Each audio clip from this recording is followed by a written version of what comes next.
Hey guys, I'm back with another video, and today's video I want to kind of talk about a book that I just got. I know in a lot of my videos you hear me say that I'm an empath, and I kind of gave like just a little definition of it, what it is, but I kind of want to read a page out of this that really defines what it is so you guys can fully understand what my ability is, and hopefully maybe you can relate and you'll see that you have the ability too. So yeah, the book is called Empath. It is a complete guide for developing your guide and finding your sense of self, and it is by Judy Dyer. So again, if this is something that you relate to what I'm about to read, I would highly recommend getting this book to help further your experience. So yeah, it says, as an empath, you are constantly in touch with the feelings and energy of others, which means that you are continuously bearing the weight of the emotions of those around you. Many empaths are prone to the physical manifestations of the emotions they are burdened with, such as daily aches and pains and chronic tiredness. I am sure you have heard the saying, you look like you're carrying the weight of the world on your shoulders. This is exactly what empaths do. They carry the energy, emotions, and karma of everyone they come in contact with. Empaths are extremely humble. They shy away from compliments and would rather praise someone else than receive it. They express themselves with a great passion and talk very candidly, which can sometimes cause offense. They are not the type of people who hide their feelings. They will open up to anyone who cares to listen.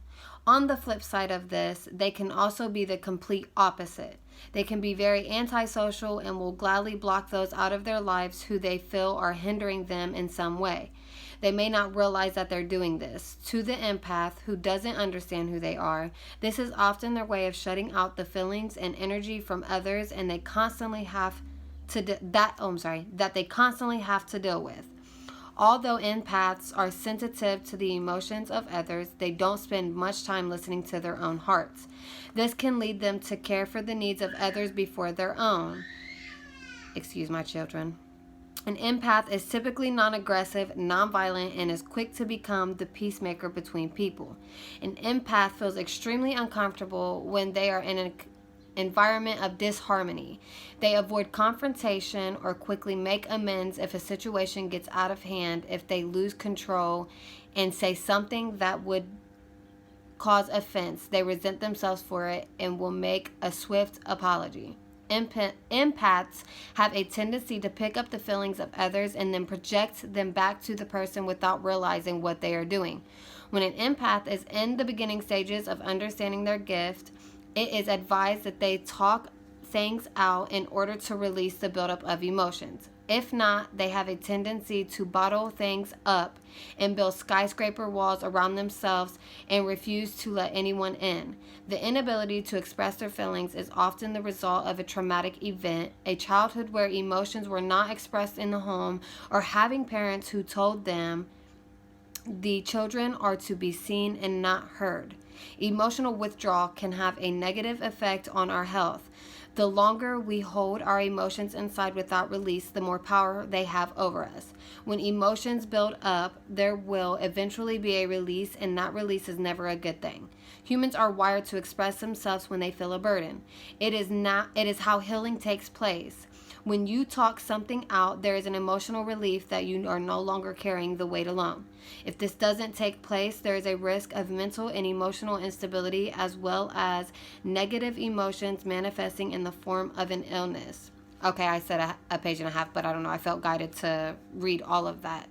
But yeah, so if you are, in general, not just for empaths, but obviously it's detrimental to an empath if we are holding on. And one thing that I've learned through my experience is I'm the type of person that I don't like confrontation. So either I won't say anything, or I will let it build up and and then I explode. And the people who are closest to me know this. Unfortunately, it's something that I'm working on. I've learned that in order for me to release it, I need to be honest with myself first, and then with the people around me, how, they have affected me. And by doing that, I am releasing that, and I can fully heal from it. We can't heal from something that we don't release. So in my instance, I have, vocalized what has bothered me in the past, or what I am having trouble healing from, because I have not released it. And I must say it is very, very healing to do that, for my sake at least. I was doing, as you know, in my past video, I said I do release letters too. So I do write down how I feel, and release it to the universe, and that helps as well. But in my case, it felt emotionally more satisfying to me to vocalize what has been hurting me, or what has hurt me in the past, to let it out. It is a process, and I'm so glad I got this book, because I feel like it's just going to further my healing. If you feel like you can relate to what an empath is, I would highly recommend getting this book. I feel like it would truly help you. That has helped me release and heal myself in those aspects. And also take into consideration that when you go into a situation and you are vocalizing to somebody what has hurt you in the past, be ready for them to vocalize the same with you, and be sure that you're not undermining what their experience was with you in that process. You know what I mean? Because like I say all the time, if you don't tell somebody what they've done to you that's hurt you, they're not going to know how you truly felt about it, and they're not going to be able to, you know what I mean, fix it or grow from it. So you're also wanting other people to heal in this process. This is how both of us are going to be able to heal from this situation and move past it, you know, because if we hold on to it and we just let time go by and we never say anything, we've never truly healed from it. We may have healed from it consciously, but subconsciously we have not. So just keep that in mind. Also, like I said, I have also, you know what I mean, went into this knowing that I'm not perfect, and I have hurt people as well. I mean, we are all learning, we're all growing. You know, I say that a lot, but it's very true. Our experience here on earth is to learn and grow, and unfortunately that means either we're going to hurt or we're going to hurt people, and we need to acknowledge that so we can move past it. Sometimes we need guidance, so don't ever hesitate to ask for help. You know, it can be a very emotional process when you're being confronted with things that you typically every day didn't deal with, stuff that were like embedded in the back in your subconscious, you know, and now it's starting to surface because, you know, it's a healing process, and in order to heal, you have to deal with all of the hurt and all of the pain, all of the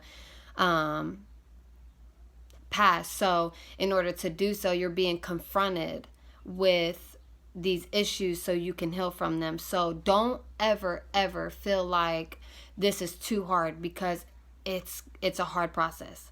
You're healing, you know what I mean? You have to go through all the emotions. It's like the grievance, I don't know how many steps it is, but the steps in grievance, you know what I mean? So if that helps you get through it, study the steps of grievance, you know what I mean? And it may be something so little, but has impacted your life in such a big way. So never think, oh no, that couldn't be an issue for me, that's too little, like that was small. Because just because the overall, you know, it may have been a small little thing, but it could be the principle of the situation that has really had the huge impact on you. So this past week, I have had the most horrible time sleeping, and my dreams have been very vivid and just really odd.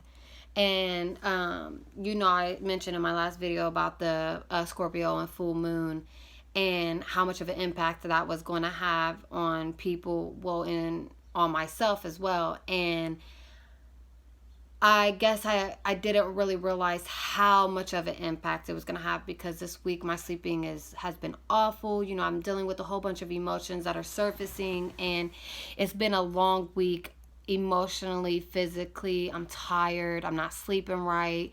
You know, my anxiety is kind of rising, and you know, I'm just trying to balance it all this week. So it's been really, really hard this week, I will say that, with balancing everything.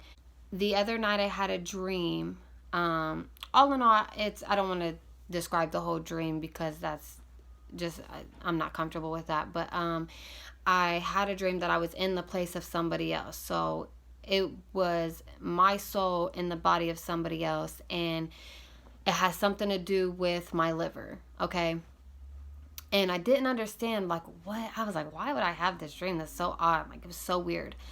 And so something was like, just look up why you've been having trouble sleeping, like why you've been having these dreams. And it's always between the hours of like 1 and 3 that I have the most trouble sleeping.